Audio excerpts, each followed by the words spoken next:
Welcome back to the preview, all prairie hiders and journey fellowshippers. Shippers? Yeah, why not? Is that what is there? Has there been a distinction? Journey fellowshipians? No, you're the first. This is ironic. You're the first to bring it up in about 5 years, 6 years. So was it settled 6 years ago? Or you're saying it's just never come up? I don't think it's ever come up. Yeah, we started our church in 2018, and I hear some people refer to us as Journey. Most people refer to us as Journey. When we're a group, I'm not sure what they call us, but fellowship. Wow, very good. I like that. All right. Well, it's not official. Let's put that out to our viewers and pass it around. Let's see what we're going to call ourselves. It's important to have our group name, right? Right. Well, if we have a bowling team, we're gonna have to put it on the back. So. There you go. Yes, and I will be happy to be a cheerleader at the bowling events. It's not my forte, but no, I don't understand that game at all. I get the idea, but I don't. It's the Olympics right now, so we're recording on August 6th. We were talking about the Olympics a little bit ago before we started here. Yeah. Is bowling an Olympic event? I don't think it is. I don't recall ever seeing it. Golf, interesting that yes. Breakdancing, yes. Surfing, yes. All things. I know that so curling in the winter, maybe it's a winter sport. I'll have to look into that. A really good question. I don't think it is, though. Really digging into some important topics here. Yeah, right. Yeah. Everybody sit down. If you're not sitting, sit down. This is where we get into important. Well, so I do want to talk about this. Last week, so first off, thank you to everyone in Fargo for being so welcoming. Janita and I were in Fargo for a event for the weekend, and we were able to go to the Saturday morning service. And what a cool atmosphere! What a great group of people! Everyone was so inviting and welcoming, and it did feel. I get it now. I understand why our two families are coming together, because it felt very familiar while being surrounded by people that I just met. So for those out there, thanks a lot. I really appreciate that, and it meant a lot that we had a kind of a home to go to while we were in Fargo. So that was awesome. And that it happened to be the last of great moments in his story as far as our series is concerned. I would imagine there's probably some more stories if we were to dig deeper into the Bible. Don't even have to dig that deep. Yeah, just open to a page. So we finished with that. And one of the things that you talked about, I wanted to come back around to this. I think I mentioned it to you at the end of the service. I've been a big fan of the omni words, the omnipresent, omniscient. All of that has been really a cool way for me to, if I don't get it, it's because I'm not omniscient, and that helps me separate and include God in my faith, separate his being from being human.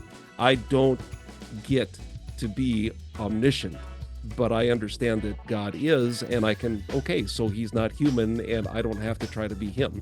So that makes sense. You brought up a new one, though, and I don't remember having talked about it before or thought about it before. Omnibenevolent.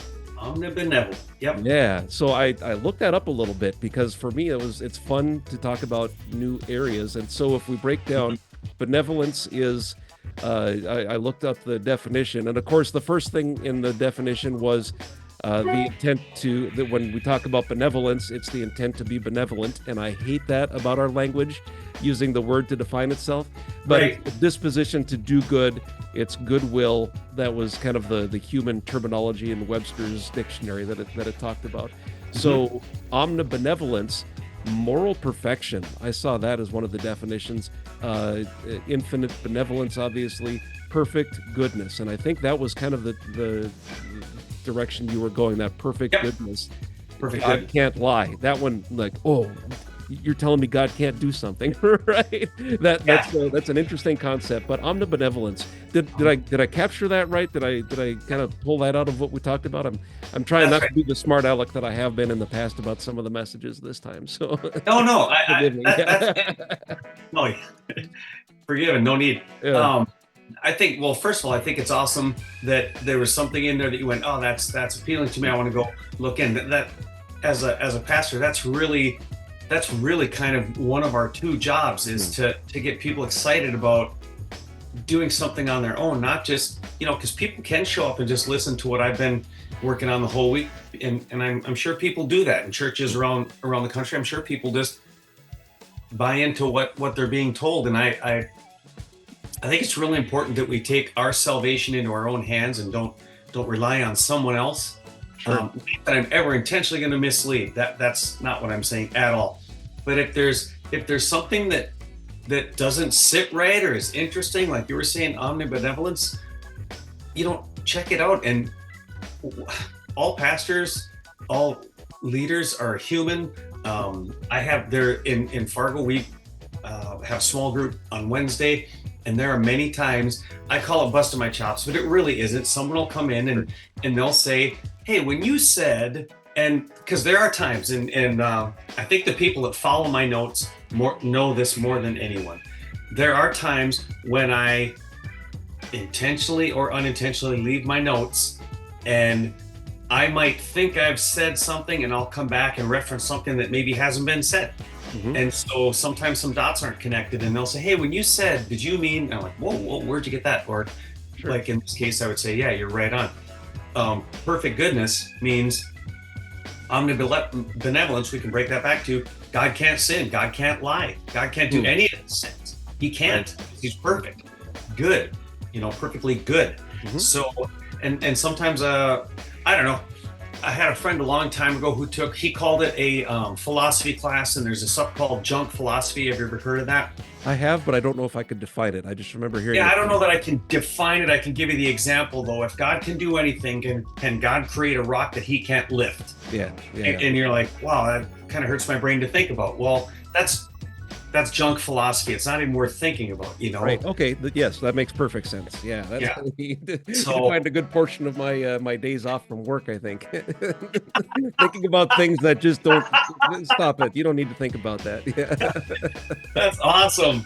Yeah. So anyway, I don't remember what you asked me, but I think I've answered a few questions that you didn't ask. Well, I just wanted to talk about that one, of all of the 45 minutes or so of the message, that one specific word really stood out, and just kind of looking back over great moments in his story.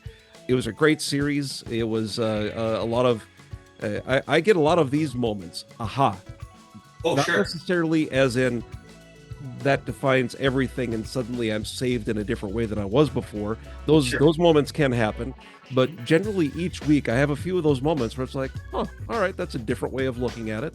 I can't remember, and you mentioned about the chop busting, which I appreciate, and I think there's a level of trust that goes into that, and I think that's an important part of what our churches are doing together, and the individual relationships that we have and the community that we have together. That level of trust to be able to come to each other, to the pastor, to the leaders, to the folks running any part of the church, to even any of us, to come together. There's a lot of trust that goes into that, to be able to have that level of communication. So I hunger for that and appreciate that that's part of what we're able to do then.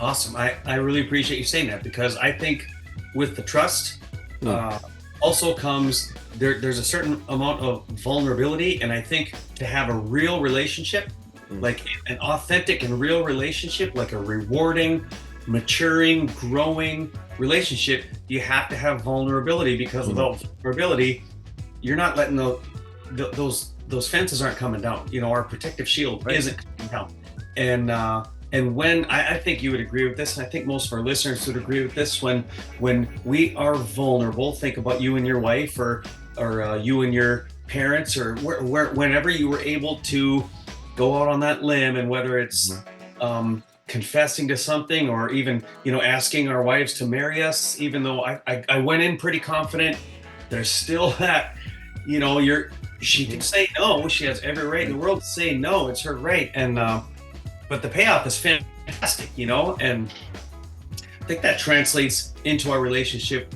with God too, is He's just begging us to take down the walls. And that's part of like a worship team's job, is to make sure that when people come in and they've got their protection up, that we're we're just saying, hey, this is a place, man. We're not judging. We're going to talk about that a little bit this Sunday too. Actually, throughout Corinthians, we're going to talk about that true family.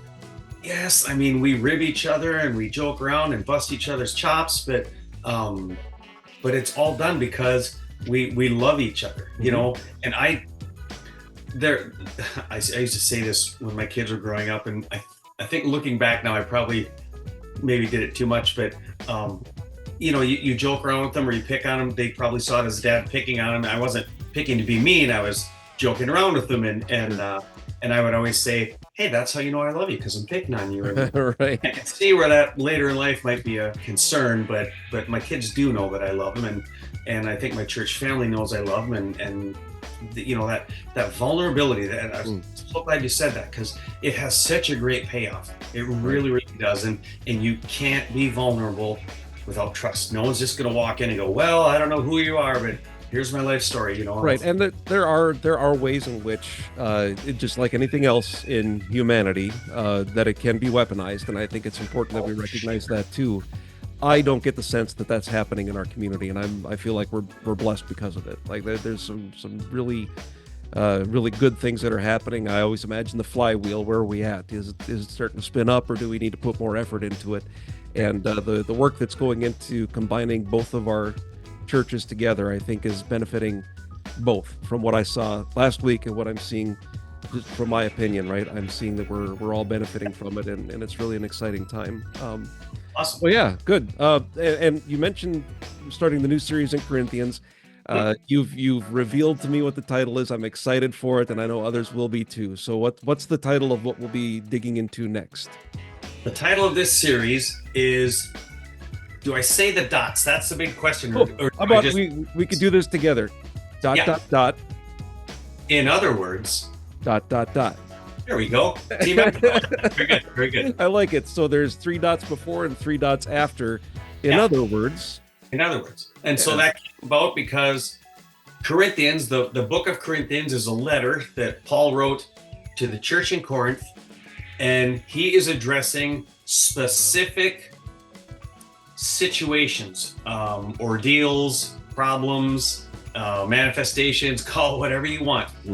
That church is being a church, and word got back to Paul that certain things were happening. He said, we're gonna address this. So he writes 1 Corinthians. Actually, he wrote 2 Corinthians for the same reason. And he addresses specific things that he had already told them that they were aware of. And so I thought, in other words, what he's saying is the same thing that you and I do, or whenever we're talking to somebody, we'll say, you know, another way, or you can think about it like this, or what I'm trying to say is, in other words. Yeah. Giving you another way of thinking about what Paul is telling the church in Corinth. And because he's telling the church in Corinth, it's there for us to learn from. So I honestly believe there's great things we could take from this letter. I'm really excited about this weekend. Do you want to hear about that? Oh, yes. Yeah. So in chapters 1, 2, and 3, maybe even a little bit into 4, Paul is talking about unity in the church, because there were different reasons, quite a few reasons, that there was turmoil within the church, infighting in the church. And if you've ever walked by a storefront and looked in and there's a bunch of people arguing, very rarely does anyone think, oh yeah, I got to go in there. That's where I need to be. Sure.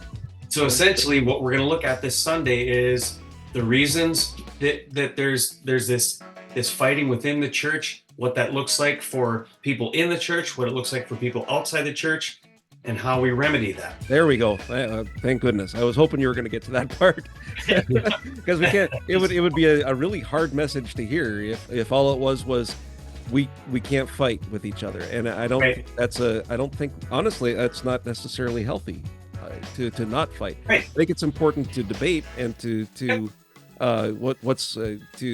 have conflict. Healthy conflict is important. Healthy conflict, absolutely. Yeah, that's an important part of any relationship. Yeah. So good. Well, I'm excited for this one. Just like I feel like I say that every week, and I'm not lying. I just need to come up with a new way to say it, I guess. In other words. In other words, yes, I'm excited. I know we've got music lined up, and by the way, the band worship team. Is it ever offensive? I've always thought this. Is it ever offensive to call the worship team a band? I'm not offended by it, and I say it regularly. I just want to make sure nobody's upset by it, but it's what we are, right? Right. So musicians sounded great in Fargo was my point there, but yes, go ahead. Oh, well, sorry. Yeah. There's a couple things. There's different ways you can look at church music, and one of them, the traditional church music, is piano or pipe organ and a lot of singing. Contemporary music, when you listen to contemporary Christian stations, they're bands. You're hearing bands, whether it's one person playing all the instruments or whatever, but the instrumentation and the arrangement is set up like contemporary music, like contemporary Christian music. So I don't see it as offensive at all. I mean, we're not trying to bait and switch anybody. Like, come listen to our worship music, and you're like, wait a second, this is like a band, you know? So I think it's good. If we sound like a band, that's actually a compliment, I would think. I think so too. Yeah, I absolutely agree. By the way, since you brought up contemporary Christian radio stations, I'm going to use this opportunity for a plug for in the Bismarck side anyway, KNDR FM 104.7.